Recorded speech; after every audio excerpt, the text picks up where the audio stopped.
intención de voto se ha mantenido estática.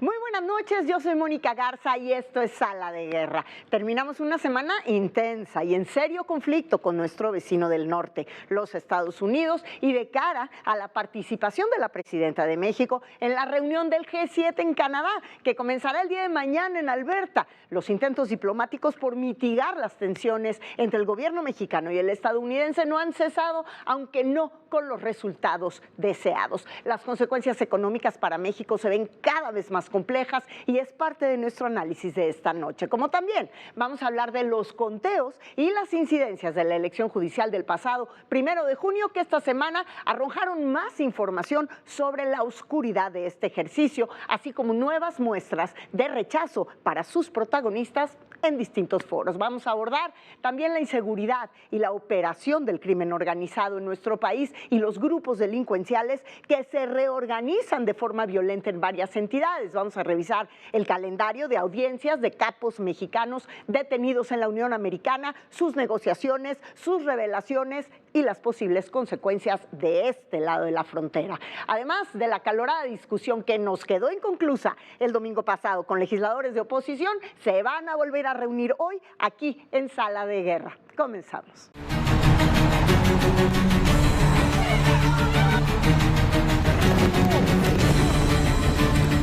Claudia Sheinbaum came out and encouraged more protests, and I condemn her for that. Secretario. Él es un simulador. Y ahora dice que le van a poner 15. Que se vaya a hacer chistes a su casa. Parece un perro sin bozal. El traidor principal es Fernández Noroña. Dejen de brincar como chinicuiles en comal. No son ningún partido progre. Están dispuestos a aliarse con lo más rancio de la política. Sir. Hands on your back. If you let my hands go, it's been behind my back.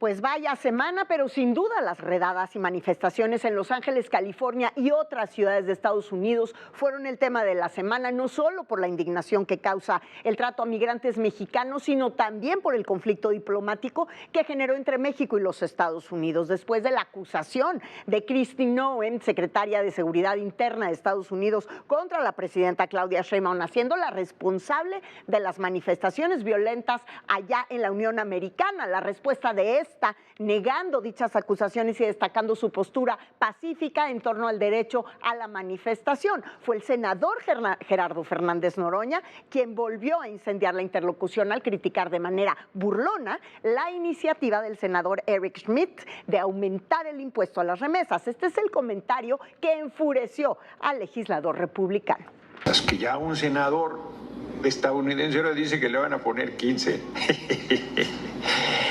Ay, estás viendo y no ves, senador, ¿no? ¿Cómo se llama el senador? Quieren apagar el fuego con gasolina. Entonces el senador Schmidt respondió a través de su cuenta de X y reviró al decirle, adivina qué, a Fernández Noroña, el impuesto a las remesas acaba de subir un 5%. Esto, por supuesto, escaló en muchos niveles, empezando por el agarrón entre legisladores de todos los partidos. Aquí el resumen que nos hizo Político MX. Aguanten los argumentos, que aquí regresó el doctor Noroña. Fernández Noroña parece un perro sin bozal. La oposición, viven del pueblo y traicionan al pueblo. Lo que sale de la bocota de Fernández Noroña no es digna de que sea presidente del Senado. Seré su presidente de la permanente y de la Cámara de Senadores hasta el 31 de agosto de este año. No ayuda que cuquen a los legisladores estadounidenses. Por eso acordamos. Este es el posicionamiento de apoyo a los hermanos y hermanas migrantes del Partido Acción Nacional. Cero, nada, en blanco. No acepto la injuria del papelito en blanco. El oportunismo ramplón de la derecha brianista. Es momento de cerrar filas con el país y no caer en la grilla barata. No nos representan, no se equivoquen, como tampoco nos representan encapuchados, como ya lo dije. y no para en su labor de intriga, de que le vaya mal al gobierno que encabeza la compañera presidenta Claudia Sheinbaum Pardo. Primero, hacernos responsables de nuestras palabras. Que el oficialismo sepa que tiene que ser responsable. Siempre se victimizan, no confundan discursos trasnochados para no hacerse cargo del presente. Pero estos que acaba usted de ver no fueron los únicos. El coordinador de los diputados del PRI, Rubén Moreira, exhibió un mensaje algo vulgar de los morenistas contra Donald Trump y le pidió a la mesa directiva, más bien retó a la mesa directiva a que lo leyera en voz alta. Y mire la reacción. Me gustaría que pusieran en las pantallas una imagen nada más del nivelito que trae la legislatura de Morena. Por favor. ¿Se concede la moción de ilustración? Ahí está. Pues ya no se lleven a Bartlett para allá. Miren lo que dice. Le pediría, por favor, al señor presidente, como moción de ilustración, que ordene la lectura del encabezado de esa nota. Se concede la moción de ilustración. Pido a la Secretaría que dé lectura a esta al encabezado de la nota. Haga usted la aclaración que es a petición del orador la lectura. Pues sí, porque son palabras escatológicas que en esta tribuna no deberían de mencionarse. En virtud de que ha sido expuesta y que también es prudente no generar mayor polémica y habiendo sido desahogada su moción de ilustración, puede usted continuar. Pues fíjese que yo vi a un legislador muy simpático de allá de Veracruz, que dicen que tiene 1000 sombreritos y que se paró e hizo esas afirmaciones. Pues parece que sí tienen ustedes miedo hasta de mencionarlo, ¿eh? Bueno, en todos los niveles pareciera que avientan la piedra y esconden la mano, pero el encontronazo subió de tono cuando el mismo Rubén Moreira se enfrentó con el coordinador de los senadores de Morena, Adán Augusto López, porque este lo llamó mapache experimentado, palabras más, palabras menos, refiriéndose, por supuesto, a las elecciones pasadas en Durango y Veracruz. Diputado Moreira, nos acabamos de enterar ahora por una publicación aquí en las redes, en la página de un diario de circulación nacional, que sus compañeros del PRI le reconocen como el más avanzado, el más depurado ejemplo del mapachismo electoral del viejo régimen. Mi pregunta es, pues ante la queja fuera de lugar de una diputada de otro partido que le antecedió, ¿por qué no se atreve un poquito y préstele su decálogo? A ver si así aprenden lo que es democracia y lo que no. A lo que el diputado Moreira respondió que Morena envió a un menor de edad a operar una elección, refiriéndose, claro, al secretario de organización de Morena, al que hasta terapia mandó. Mire. Hay una más. Mandaron de operador a un menor de edad, a un tipo que le dicen Andy. A ese lo mandaron. No nos anden poniendo enfrente a menores de edad, porque se los vamos a regresar así como nos los mandaron. La soberbia de ese tipo, que cree que por el apellido se puede ganar, es del tamaño de su derrota. Que por cierto, él nunca salió del hotel de todo lujo al cual llegó a meterse ahí, en el que usted sabe, en el Holiday Inn. Ahí estaba el señor todos los días, pero no lo anden mandando, Ese señor, y se lo digo con todo respeto, tiene que recurrir al diván para que desde una recomendación lacaniana, después le digo qué es eso, o freudiana, pueda superar ese problema que tiene de identidad con su padre.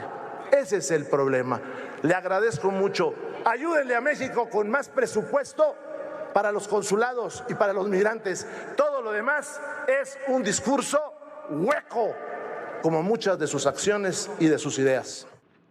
Pero volviendo al conflicto con los Estados Unidos, mucha expectativa generó la visita del ex embajador de los Estados Unidos en México, hoy vicecanciller Christopher Landó, a Palacio Nacional para reunirse con la presidenta Sheinbaum y parte de su gabinete. La polémica surgió cuando la agencia de noticias Reuters circuló una nota prácticamente inmediatamente después, donde aseguraba que el gobierno norteamericano estaba presionando al gobierno de México para que entregara a varios políticos presuntamente ligados a figuras del crimen organizado. La Cancillería no tardó en sacar un desmentido, también a través de su cuenta oficial de X, pero el asunto generó una nueva tensión que escaló también en esa misma red social, en el encontronazo que se dieron ahí. Imagínense ustedes que ya son funcionarios pues de todos niveles, pueden ser los muy menores hasta los más altos vuelos. Pero en este caso me refiero a Melissa Cornejo. Ella es consejera estatal de Morena en Jalisco, quien escribió un texto pues algo soez sobre su propia visa,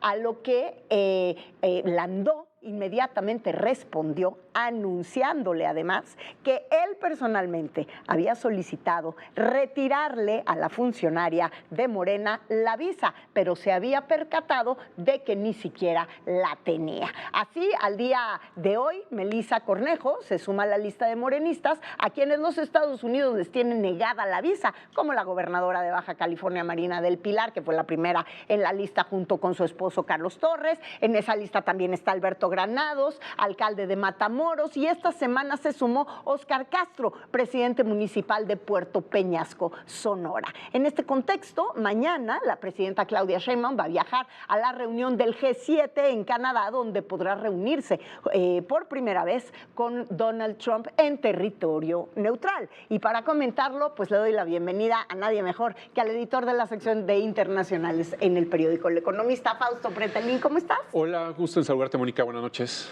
Pues, ¿qué nos espera después del G7? Yo creo que hay una tensión importante a partir de lo que muchos hasta hace una semana consideraban que podía ser una trampa para la doctora Claudia Sheinbaum, que debería quizá no ir. Ella decide ir, y yo siempre he dicho que pues, ella debe de tener un buen olfato para saber cuándo hay peligro y cuándo no. Bueno, es necesario que vea al presidente Donald Trump. No la ha visto desde que Donald Trump asumió la presidencia. 5 o 6 llamadas no es suficiente para un vecino tan importante como es México respecto a Estados Unidos, y también de manera contraria. Y creo que hay muchos temas que hay que abordar. Es necesario, la presión es muy fuerte, ya no es el Donald Trump de hace 8 años, no. Ya las peticiones son distintas. ¿Te acuerdas? Hace 8 años era lo del acuerdo de tercer país seguro de facto, aunque no le llamaron de esa manera, pero sí la Guardia Nacional en la frontera con Guatemala. Hoy, de alguna manera, pues la visita de Landó fue importante, pero también de alguna forma ese intercambio de tweets habla mucho del perfil en México, de los de Morena, ¿no? De algunos... a ver, lo que está pidiendo Estados Unidos es algo normal que la justicia mexicana debería de seguir. Es decir, sí hay, por supuesto, políticos mexicanos vinculados con el narco. Claro. Por supuesto que llevamos varias décadas en donde el Estado mexicano ha ido perdiendo control del territorio. Eso nos debería de preocupar a todos, no solamente a la presidenta. Y ese es algo muy grave. Yo creo que hay que aprovechar estos momentos. Cuando Donald Trump, el tema central de su gobierno es el tema de la seguridad, migración y demás, hay que aprovecharlo. No hay que ser antiestadounidenses en momentos claves y difíciles para México. Ya vimos lo que pasa en la avenida Tlalpan, ya vimos lo que pasa en muchos estados del país. Es importante y creo que lo debemos de aprovechar. Tú, que siempre has sido tan riguroso con los manejos diplomáticos, yo pienso que hoy la zona más tramposa y desafortunada, tanto de un lado como del otro, para los intercambios diplomáticos son las redes sociales, Fausto, porque ¿cómo es posible que veamos estos encontronazos a través de mensajes que tienen consecuencias de decisiones de la diplomacia de dos países? Sí, mira, yo creo que uno de los elementos importantes en los últimos días fue lo de la bandera de México, sí, ¿no? Hablando del tema de la red social y de esta chica de Jalisco. La bandera de México no tiene que estar vinculado con desmanes, quema de coches. Muy claramente, porque además es un símbolo, la bandera de México en llamas en los Estados Unidos. Sí. Y la presidenta no condenó ese momento. Era el momento, domingo por la tarde-noche que tuvo que haber salido a condenar ese tipo de acciones, condenarla. ¿Por qué? Porque no todos los mexicanos son santos, no todos los que trabajan en Estados Unidos son santos, así como uruguayos, argentinos, rumanos y demás, no existe la República del Bienestar. Entonces, sí debe de alguna manera, poner acentos de que en un país que no es México, se debe tener mucho cuidado con el manejo de la bandera. Sí, y eso es algo que no, en términos diplomáticos no se condenó. Y bueno, no hay que pasar por alto el, pues digamos, el apoyo que se expresó en la mañanera, por ejemplo, para el caso del encarcelamiento de Cristina Fernández de Kirchner en Argentina, en un momento bastante poco afortunado, cuando sabemos perfectamente la postura del gobierno de los Estados Unidos frente a la figura de Cristina. A ver, Mónica, Fernández de Kirchner le sale el dinero por los oídos. Es una corrupta, es un personaje detestable desde el punto de vista judicial. México comete el error. Otra vez. Tiene injerencia con el Poder Judicial. Los jueces no fueron nombrados por mi ley. Por fortuna, en Argentina sí hay separación de poderes. En México, en 12 o 3 semanas ya no vamos a tener ese escenario.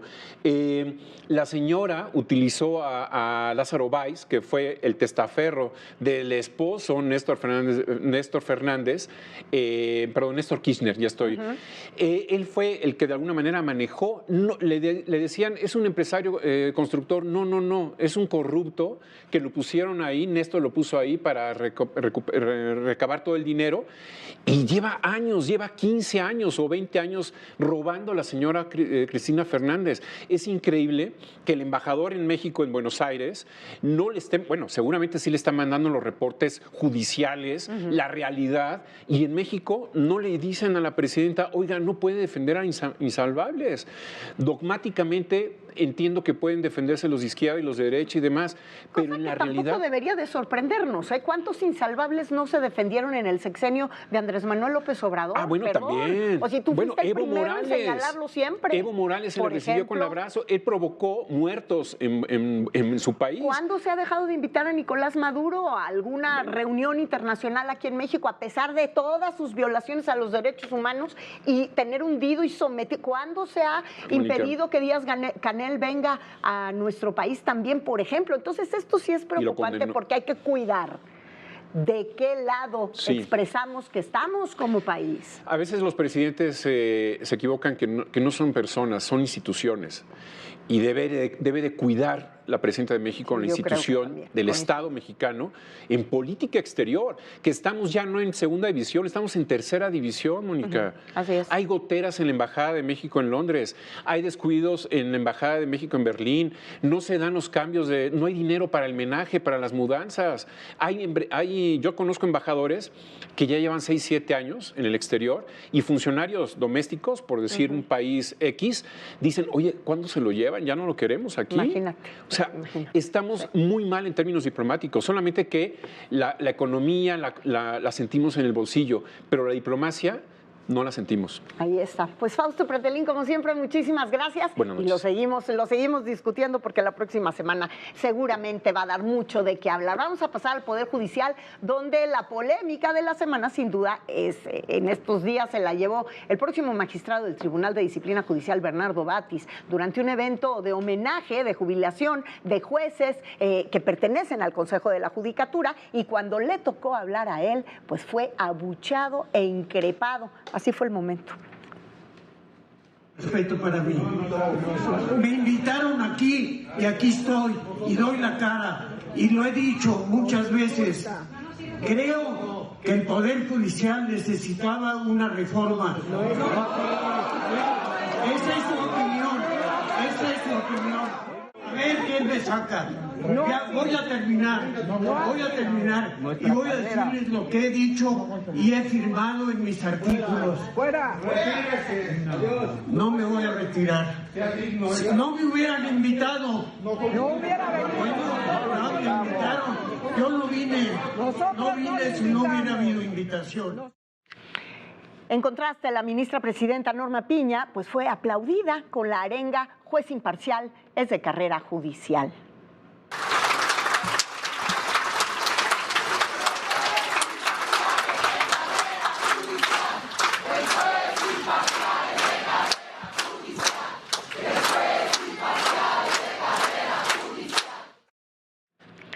Nos vamos a un corte comercial, pero antes de regresar con temas de seguridad y crimen organizado, los dejo con el cartón de L Caricaturista. Miren a quién se lo dedica esta semana.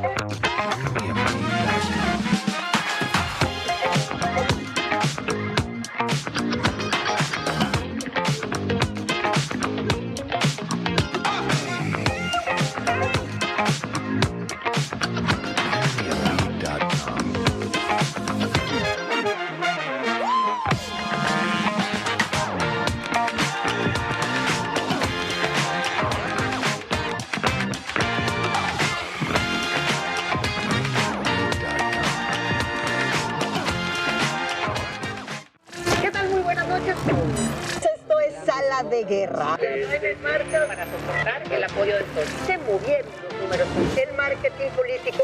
La intención de voto se ha mantenido estática. Gracias a ti que participaste. México cuenta con más de 500,000 de tiendas de abarrotes que atienden a 81 clientes diarios, con un promedio de venta de 47 pesos, lo que significa aproximadamente 4,000 pesos al día. Sin embargo, el 42% de estos establecimientos no usan herramientas digitales. Un estudio realizado por una comercializadora a nivel nacional que impulsa las ventas de estos establecimientos señala que la incorporación de herramientas tecnológicas tendría un impacto positivo en sus ventas, ya que éstas podrían llegar a duplicarse, pues cada vez son más las personas que utilizan el pago electrónico.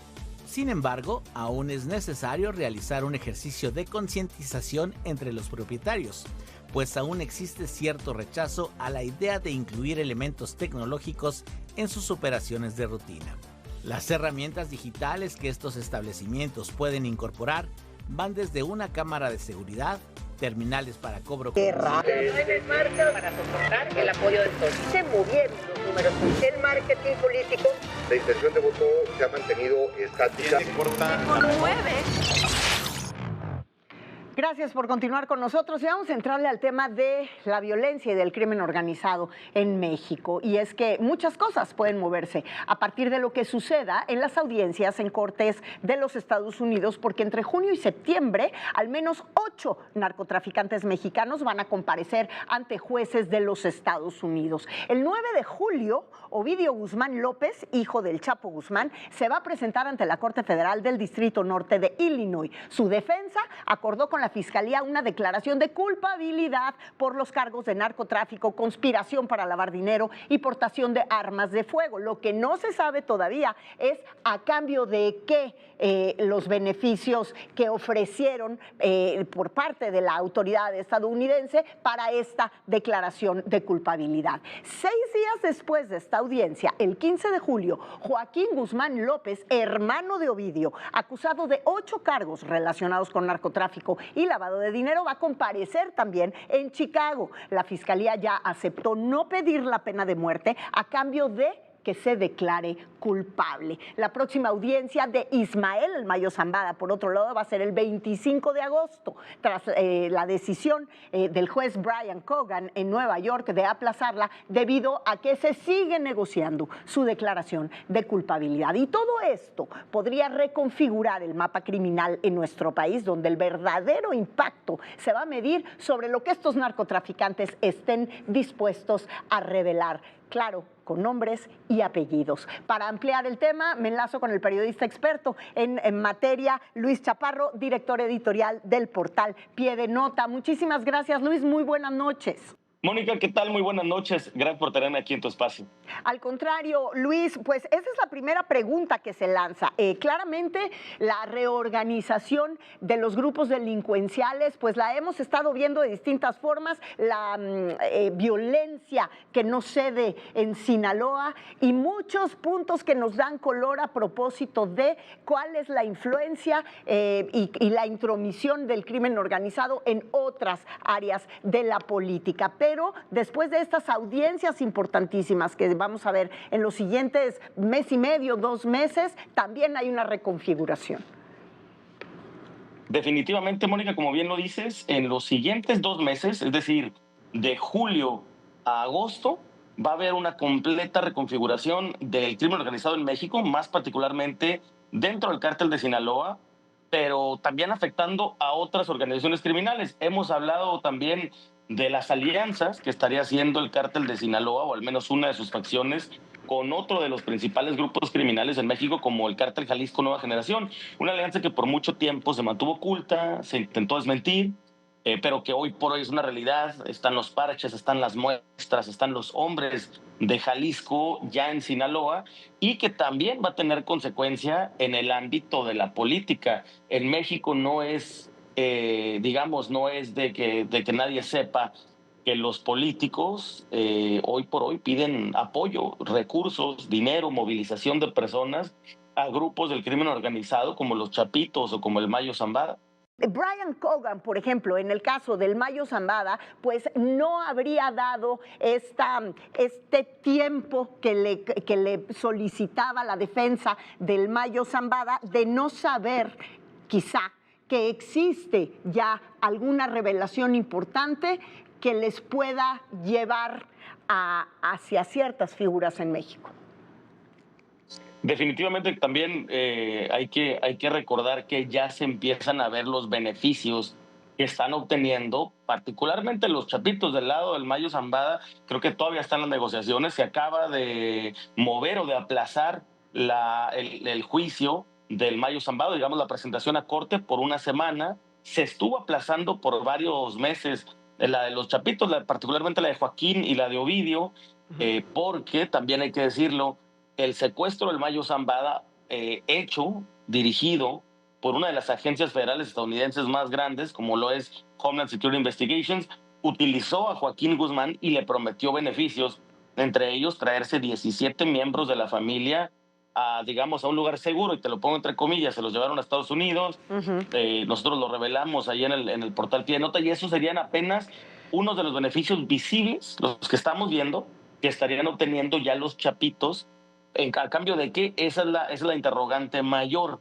Hoy por hoy sabemos que, bueno, primero que nada, por ley, ellos se van a adjuntar al programa de testigos protegidos, lo que significa los van a reubicar, les van a cambiar identidad, a ellos y a toda su familia les entregan residencia permanente y les dejan utilizar alguno de los recursos que obtuvieron de manera ilícita para que puedan vivir en los Estados Unidos. Y eso les requiere por ley que testifiquen en todos los juicios en los que sean requeridos, sin opción a decir que no. Es decir, tendrían, si el Mayo Zambada decide o la Fiscalía decide irse a juicio, ellos estarían testificando en contra del Mayo Zambada o en contra de los que vengan. Que no se nos olvide también que está el Nini, Néstor Isidro Pérez, quien fuera el jefe de seguridad de los Chapitos, en el mismo estado donde hoy por hoy está el Mayo Zambada, y que tampoco se ha sabido. Toda su documentación legal, todo lo que es de acceso público, está testado. Es decir, hasta ahorita no sabemos ni siquiera sus siguientes fechas de corte, porque absolutamente todo está testado. Lo que hace pensar que el Nini desde hace tiempo ya se adjuntó a un programa de testigos protegidos y ya estaría hablando y colaborando. Y todo lo que mencionas es la batalla judicial. Sin embargo, la batalla entre estos grupos del crimen organizado no cesa, y Sinaloa está más incendiado que nunca. Y le queda, lamentablemente le queda mucho, Mónica. Mira, hoy parece que se habla en los círculos de seguridad en México, se habla del último coletazo de la violencia entre dos facciones que antes eran familia, el Mayo Zambada y la facción de los Chapos, del Chapo Guzmán. Si bien el Chapo Guzmán y el Mayo Zambada eran socios, sus hijos, nietos, sobrinos, etcétera, hicieron lazos familiares, compartían sangre, comparten familia, pero también comparten rutas, comparten operadores, comparten dinero. Esa guerra parece que empieza a dar un último coletazo. Parece, de nuevo te lo comento a manera especulativa, parece que la facción del Mayito Flaco, la facción que sería el hijo del Mayo Zambada, está quedándose con el territorio en disputa, que sería Culiacán particularmente. Pero todo lo que sucede en las cortes de Estados Unidos en estos siguientes meses y en estos siguientes años, toda la colaboración, todo lo que se va a revelar, va a tener efectos inmediatos en México, particularmente en Sinaloa, pero en varios otros estados, sobre todo los estados del norte. Va a tener efectos, digamos, que el Mayo Zambada decide irse a juicio si testifican los Chapitos, si testifica el Minilic, por ejemplo, Damaso López Serrano, que también está nuevamente arrestado, operador también del cártel de Sinaloa. Y con audiencia próxima ya también, ¿eh?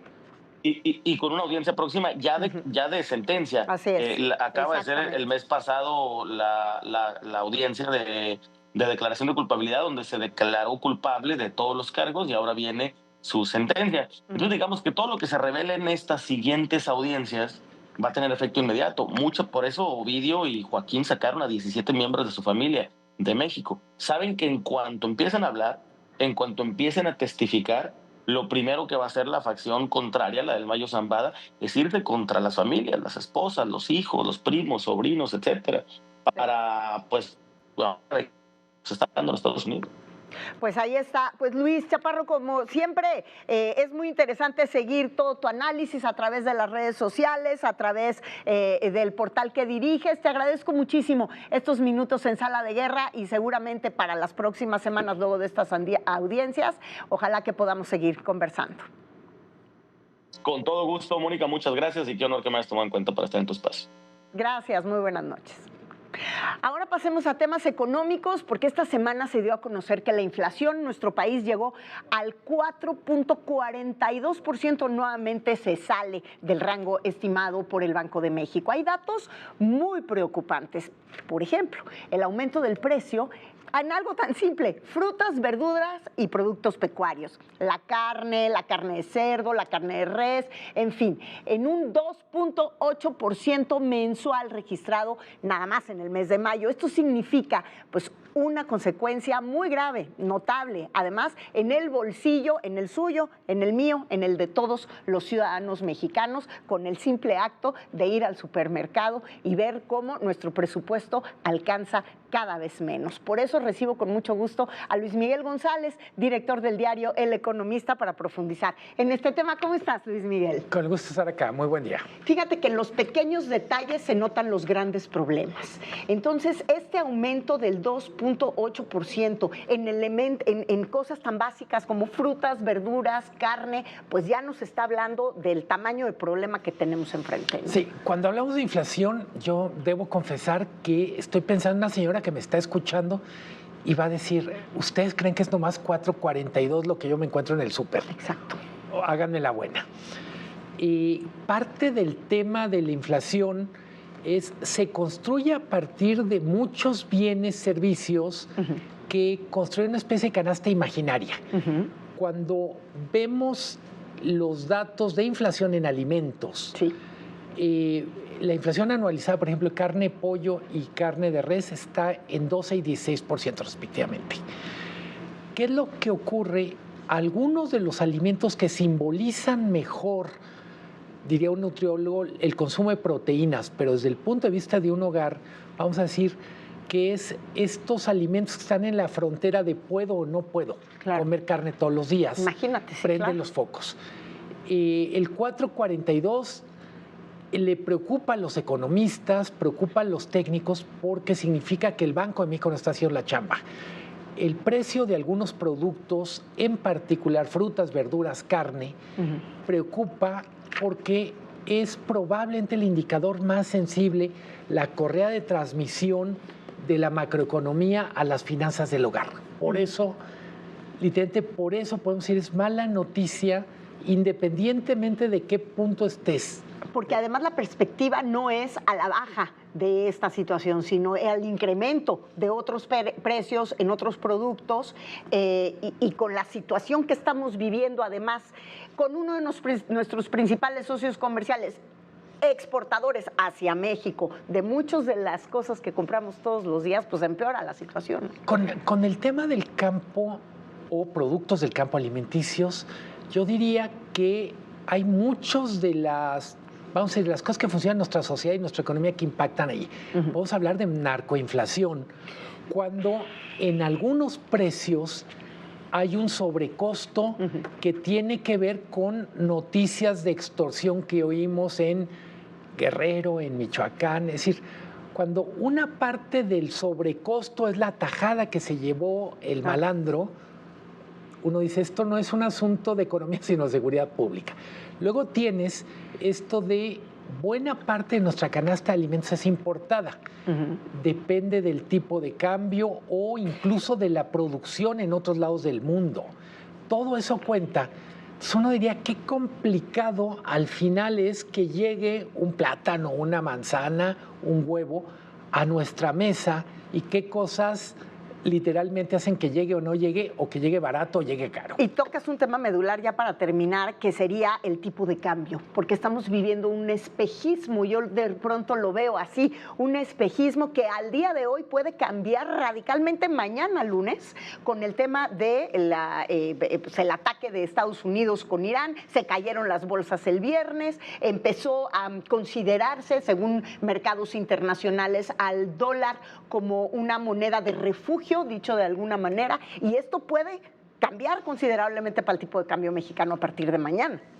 Con lo del tipo de cambio, efectivamente hay una parte, pueden llamarle ilusión, podemos llamarle burbuja, pero hay que recordar que tiene más que ver con debilidad del dólar.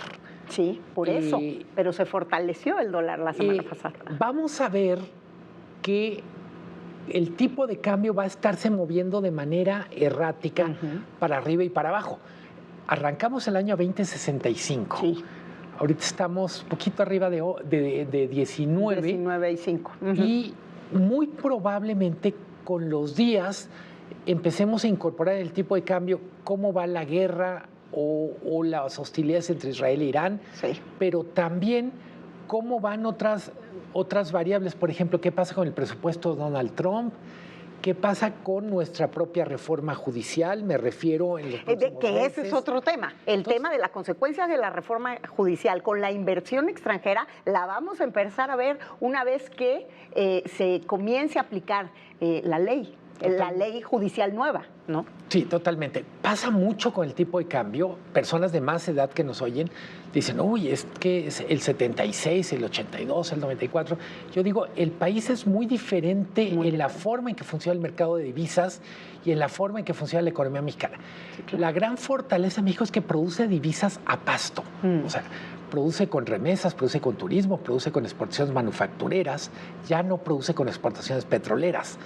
Pero México es un país que genera muchas divisas y lo que puede explicar o que depende de nosotros, del gobierno, es qué tan ordenadas son las cuentas públicas y qué tanta independencia tiene el Banco de México. Son las variables que en el mediano plazo prenden focos en el tablero. Pues ahí es donde vamos a tener que tener puesta la atención en materia económica. Como siempre, Luis Miguel, muchísimas gracias por acompañarnos esta noche. Un gusto. Gracias. Y nos vamos a un corte comercial. Al regresar vamos a retomar aquella controvertida mesa de la semana pasada de camino de la oposición hacia el 2027. ¿Van a hacer alianzas? ¿No las van a hacer? Pero sobre todo la discusión se quedó en el tema de los gobernadores. ¿Qué papel juegan en la operación política? Volvemos. ¿Qué tal? Muy buenas noches. Esto es Sala de Guerra. Las marcas para soportar el apoyo de todos. Se movieron los números. El marketing político. La intención de voto se ha mantenido estática.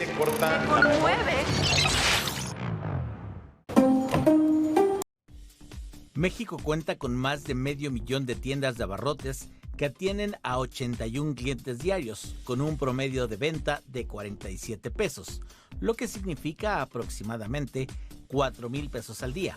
Sin embargo, el 42% de estos establecimientos no usan herramientas digitales.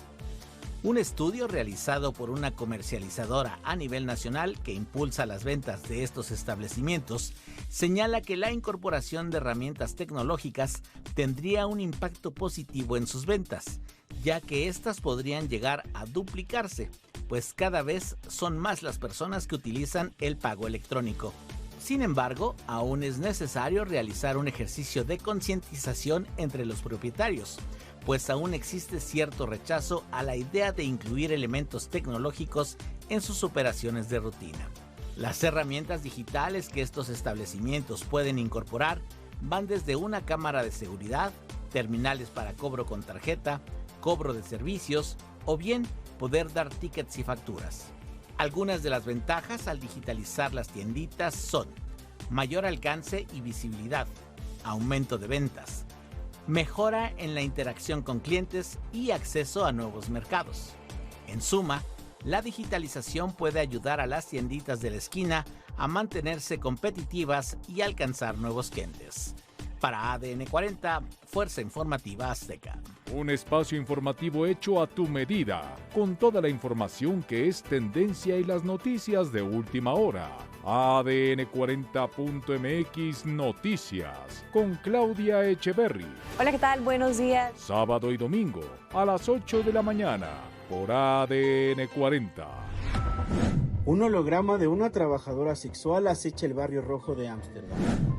La imagen proyectada representa a Bernadette, Betty Sabo, una joven marca para soportar el apoyo del sol. Se movieron los números. El marketing político.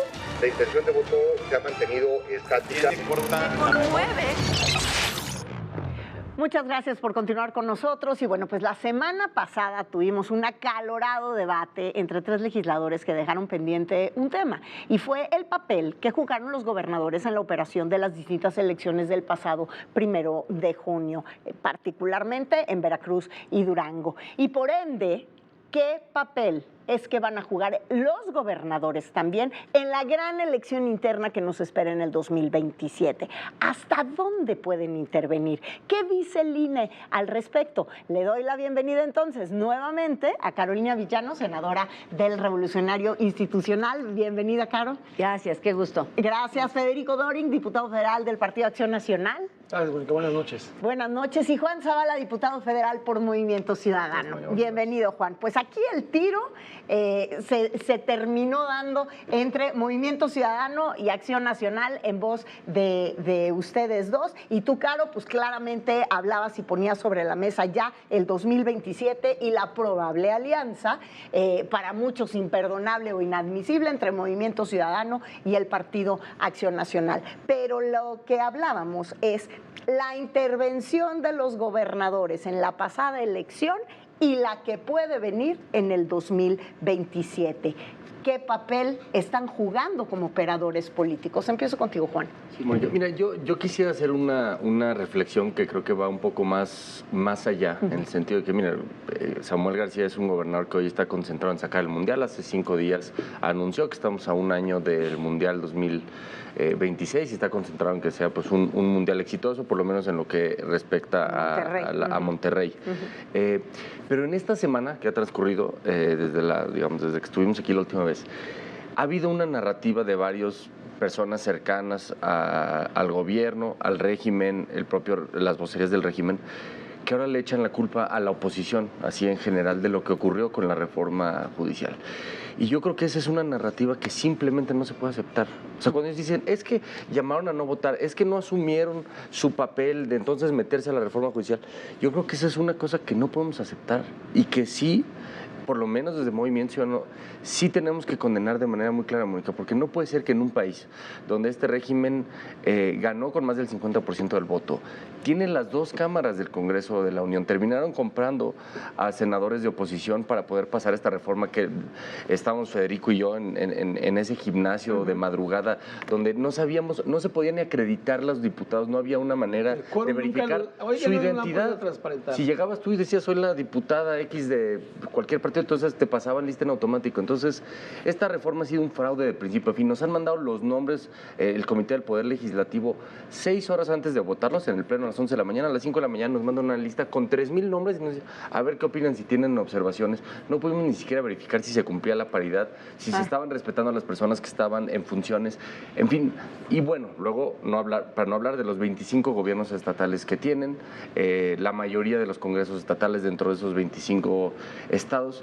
Entonces yo creo que lo que sí no podemos permitir, Mónica, en este caso, sí es que nos transfieran la responsabilidad de una reforma que ellos han hecho y ahora nos quieren echar la culpa de las consecuencias que Sí, eso porque... ha tenido, y eso es lo que me parece muy delicado, porque ellos tienen la responsabilidad absoluta. No somos responsables quienes votamos en contra de esa reforma. Claro, porque también fue su idea convertirlo en un ejercicio electoral, Federico. Exactamente. ¿No? Sí, a ver, mira, yo creo que hay que salirnos de la trampa, la que señala Juan, la que tenga. Esta es la realidad. El fracasado del ANDI.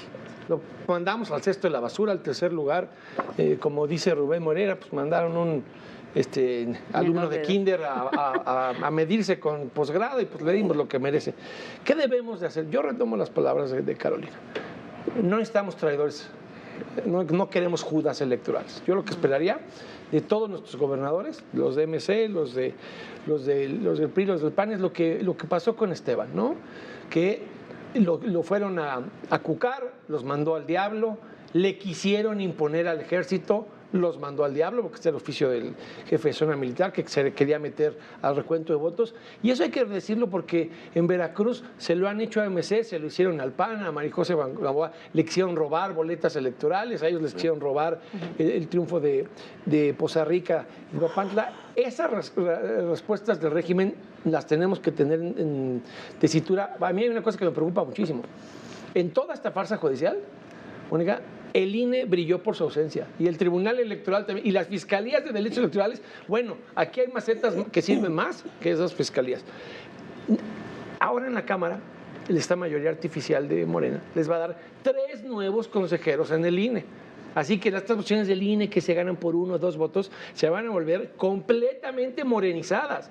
Es decir, vamos a tener todavía menos residuos democráticos en el INE para defender las candidaturas de estos partidos de oposición. Entonces nos tenemos, me parece a mí, que ver en la tesitura de cómo los partidos nos ayudamos mutuamente, y no necesariamente en alianzas, pero que nos hubiéramos ayudado en Veracruz con actas, con cuidarnos mutuamente de los fraudes. Creo que nos tenemos que organizar mejor y los gobernadores tienen que poner la patadura, tienen que fijar su postura.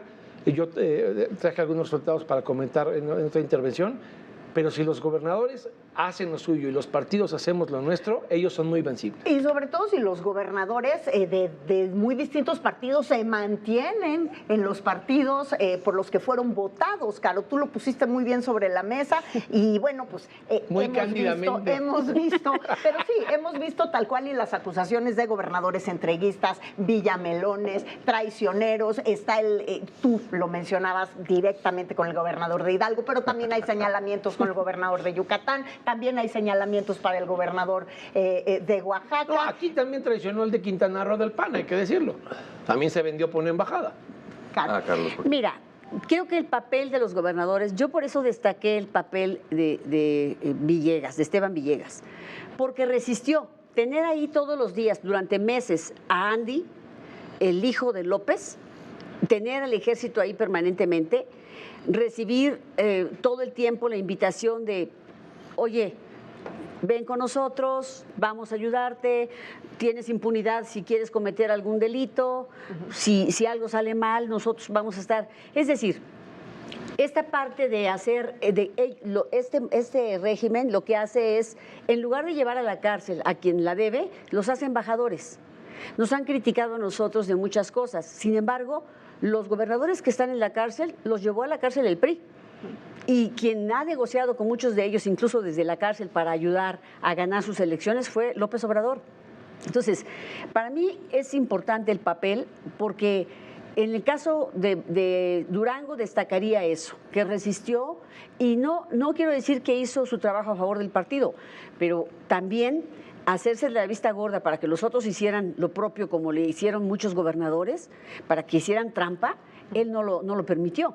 Y el caso de Veracruz, la gobernadora, que trae pleitos por todos lados, que ahí se ve claramente el ADN de cómo es Morena, porque están peleados totalmente. Van empezando y ya están peleados unos contra otros. Le hicieron fuchi al PT, no lo quisieron en la alianza, y ya vimos el resultado. Entonces, ahí, por ejemplo, en Veracruz, compitieron en 46 solito Morena y solo ganó 11.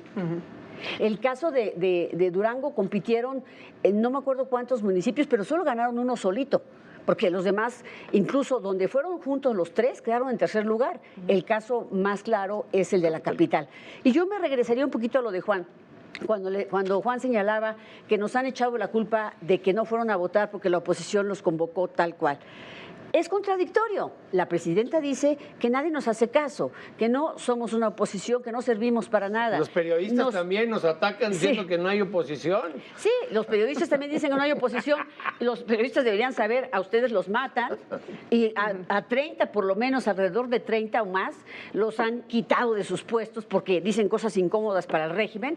Eso se llama autoritarismo, no se llama de otra manera. Entonces, la presidenta dice que nosotros tenemos la culpa de muchas cosas, pero a la vez que somos insignificantes. Entonces, es contradictorio. Me parece que la presidenta, como dice una cosa, dice otra, ¿no?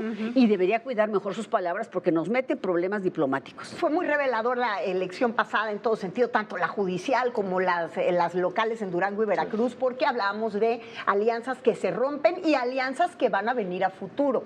Vuelvo a poner sobre la mesa la del Partido Acción Nacional con Movimiento Ciudadano o PAN-PRI Movimiento Ciudadano. Sin embargo, entre los gobernadores señalados de traiciones, pues también está el gobernador de Nuevo León, que desde la semana pasada habíamos empezado a poner sobre la mesa. ¿Qué responderías a eso? Sí, bueno, digo, han habido esas señalamiento particularmente del PAN. Acusaciones. Yo creo que Samuel García en su momento intentó incluso ser candidato presidencial. Ahí están sus declaraciones sobre el gobierno de López Obrador, de Claudia Sheinbaum, y me parece que en los resultados pues muestra que efectivamente en este país es muy difícil ser un gobernador y oponerte a la federación por la dependencia que en muchos casos hay de los recursos federales y de la cantidad de problemas de violencia, de medio ambiente, de energía, de muchos problemas compartidos con la federación, educación. La inmensa mayoría de los problemas en este país son concurrentes entre la federación y los estados. Entonces, pues es imposible prever o exigirle a un gobernador que tenga una mala relación con el gobierno federal. Me parece que Samuel García también ahí están sus videos de cuando fue senador de la República y cuál fue su postura respecto a Morena. Y como dice Mónica, viene una elección yo creo que fundamental, definitiva, que es la de 2027, se van a jugar 17 gubernaturas, se juega la mayoría en la Cámara de Diputadas y de Diputados, la mayoría de los congresos locales en el país, y me parece que ahí también vamos a ver de qué están hechos la mayoría de los gobernadores. Nosotros en Movimiento Ciudadano confiamos plenamente en que Samuel García, por supuesto que no va a tomar la ruta que han tomado muchos gobernadores a los que ya refirió Carolina, y que vamos a tener una candidatura competitiva, como lo hicimos en Jalisco, en esta ocasión en el 2024 con Pablo Lemos, y que vamos a sacar una elección adelante, que vamos a ser competitivos en Sinaloa, en Campeche, en muchos estados de la República, porque para nosotros esa sí es una elección que puede marcar el rumbo del país en los próximos años. Federico. A ver, otra vez, este es el derrotado. Su candidata era Lenia Batres, ¿no? Déjame ponerte ejemplos de cómo, aunque los partidos no estuvimos en la elección judicial, ¿no?, lo que representamos en términos de los ciudadanos que se identifican con nosotros, pues si alguien simpatiza con el PAN y me escucha a mí decir que Lenia Batres era lo peor que le podía pasar a la justicia, pues algún grado de veracidad le concederá mi dicho. Y eso se refleja. A ver, mira, te traje casos. El PRI, fíjate qué interesante. Coahuila. Ganó la elección Yasmín, en segundo lugar quedó Hugo Aguilar, Lenia se fue al quinto en Coahuila. Durango, ganó Hugo Aguilar, Lenia se fue al tercero. A ver, una cosa son los acordeones de la justicia, pero en el ánimo de esos estados no gobernados por Morena, no tienen primeros lugares, ¿no? Te pongo el caso de MC, Jalisco. Ganó Hugo Aguilar, Lenia se fue a segundo, ¿no? Se le puede vender a los acordeones. Te traigo los casos del PAN. A ver, Aguascalientes. Hugo Aguilar en primer lugar. Me gusta mucho. Lenia se fue al 10º. Los hidrocálidos escogieron a 8 personas entre Hugo y Lenia. Porque si nosotros asumimos la batalla, como se dice aquí, ¿no?, y enfrentamos al régimen, pues la gente escucha a sus liderazgos, a sus diputados, a sus senadores, a su gobernador, y dice, no, pues eso no me conviene. Entonces hay que plantar cara. Chihuahua. Ganó Hugo Aguilar en primer lugar y Lenia se fue al 4, ¿no? Entonces, sí podemos ser competitivos, sí podemos sumar esfuerzos, y en este asunto, aunque no se metieron los partidos, pero el que hayan escuchado que Movimiento Ciudadano, que el PRI, que el PAN sosteníamos que era una farsa, que no había que convalidarla, que los candidatos eran de tómbola, que había narcocandidatos, que se había cuchareado todo por Fernández Noroña. A propósito, qué bueno que le pusieron un bozal a este señor en la semana.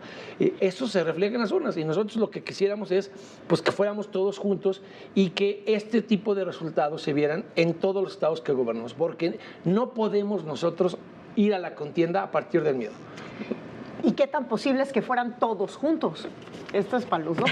Mira, yo creo que nada es imposible, sin embargo, es un tema que en lo personal, nosotros somos aliancistas, por lo menos en esta etapa, que es una etapa compleja, que estamos enfrentando a un régimen autoritario que nos ha dejado en condiciones de inequidad.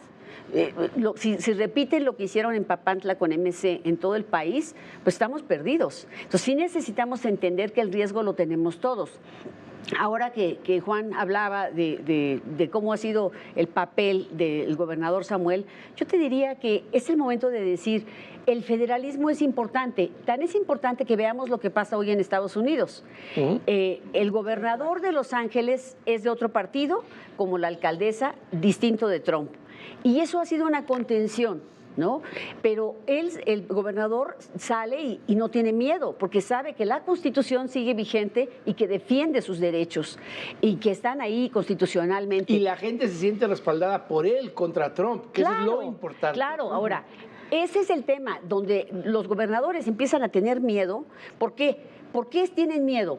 Porque dice, híjole, es que tienen el garrote. El Poder Judicial es el garrote, es decir, yo te creo una carpeta de investigación, seas o no culpable, yo te la creo, mira, y si no lo logra porque se logra defender jurídicamente, ya lo dejó manchado, ya lo dejó con una mancha ahí a un gobernador o a un alcalde, quien sea. Entonces, ese es el problema que la ciudadanía debe entender, que no podemos seguir así porque entonces no va a haber quien lo defienda. No si tiene miedo el gobernador, ¿quién defiende a la gente? Claro, termino contigo, Juan, porque nos comió el tiempo. Sí, digo, por último, ¿no? Ni Pablo Lemus ni Samuel García acudieron, por ejemplo, a votar, que para mí es un mensaje claro. Para nosotros, el Movimiento Ciudadano, siempre dijimos pues, que esto fue una farsa. Pablo Lemus en Jalisco presentó una propuesta muy interesante, alterna, de reforma judicial, donde, por ejemplo, está prohibida la tómbola. O sea, que en caso de que no haya una vacante, pues que no se decida por tómbola, por la mera suerte, sino que se busque un perfil preparado con las características que prevé la Constitución local. Y sobre la otra pregunta, Mónica, nosotros, pues lo dije aquí la semana pasada, nosotros en Movimiento Ciudadano, en la respuesta que le dio Jorge Álvarez Maínez a la presidenta de Morena, que claramente mostró su nerviosismo, Jorge Álvarez Maínez dijo, el partido que menos se ha aliado desde el 2018 es Movimiento Ciudadano. O sea, en los hechos, ahí está. Pero eso no va a implicar que nos cerremos la puerta de cara al 27. Nosotros tenemos que reflexionar, platicar con la gente. Nosotros nos hemos dedicado estos años a recorrer el país, a escuchar en muchos casos. Tenemos un movimiento que se llama el Movimiento Escucha y que se trata no solamente de hablar. Pero estarías de acuerdo que si el régimen se endurece y hace como te hizo en Veracruz lo que no se hacía antes, no podemos no reaccionar. Sí, tenemos que los tres partidos tendríamos que reaccionar a eso. Y parte de la escucha pues es eso, replantearnos muchas cosas que hemos hasta ahorita sostenido, que sostenemos, pero por eso vamos a seguir recorriendo el país escuchando a las y a los mexicanos. Pues es interesante porque lo que los tres plantean aquí no habla más que de una reconfiguración, sí, propiamente de una oposición que ha estado, pues sí, de acuerdo a los resultados electorales, Federico, al menos de 2024, bastante desconfigurada y bastante desentendida entre ellos. Entonces, para muchos eso será una buena noticia, incluso una buena noticia para la propia competencia más sana que vendrá en el 2027. Les agradezco muchísimo a los tres haber estado esta noche aquí en Sala de Guerra y a todos ustedes también, gracias, como siempre, por habernos acompañado como cada domingo. Yo soy Mónica Garza. Que tengan un gran inicio de semana y nos vemos la próxima semana. ¿Qué tal? Muy buenas noches. Esto es Sala de Guerra.